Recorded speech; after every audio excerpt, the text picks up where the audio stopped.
জয় শ্ৰী ৰাধে কৃষ্ণ।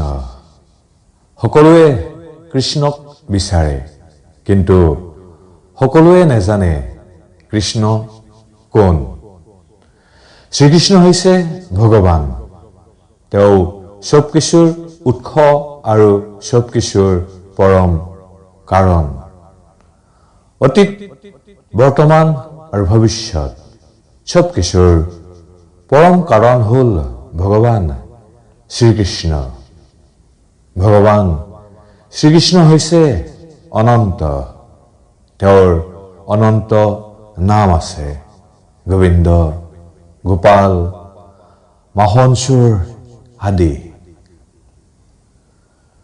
ভগৱান কোনো কল্পনা নহয়।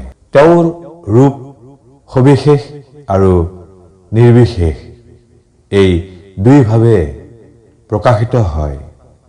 সেই ৰূপ সৎ, চিত আৰু আনন্দময়। ভগৱান যদি আছে, তেনেহলে আমি তেওঁক নিশ্চয় দৰ্শন কৰিব বিচাৰিম। প্ৰমাণ অবিহনে কোনো কিছু বিশ্বাস কৰা অৰ্থহীন। কৃষ্ণ ভাৱনা অমৃত বা ভগৱানৰ ধ্যান হৈছে সেইটো প্ৰক্ৰিয়া, যাৰ ফলত আমি ভগৱানক উপলব্ধি কৰিব পাৰোঁ। আপুনি জানি হয়তো আচৰিত হ'ব, ভগৱানক সঁচাকৈয়ে দৰ্শন কৰা যায়। তেওঁৰ মুখৰ বাণী শ্ৰৱণ কৰা যায়। হয়তো আপুনি চিন্তা কৰিব পাৰে, সঁচাকৈয়ে এয়া সম্ভৱনে?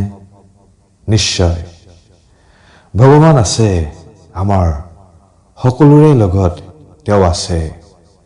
প্ৰতিটো চিন্তা, প্ৰতিটো বাক্য, প্ৰতিটো কৰ্মৰ মাধ্যমেৰে ভগৱানৰ সেৱা কৰা যায় আৰু তেওঁৰ দিব্য নাম কীৰ্তন কৰাৰ মাধ্যমেৰে ভগৱত ভক্ত অতি সোনকালে ভগৱত প্ৰেম লাভ কৰে।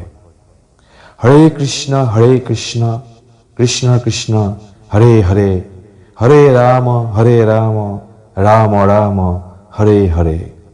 এই মহামন্ত্ৰ কীৰ্তন কৰাৰ ফলত অতি সোনকালে কৃষ্ণ প্ৰেম লাভ কৰা যায়। জয় জগন্নাথ। হৰে কৃষ্ণ হৰে কৃষ্ণ।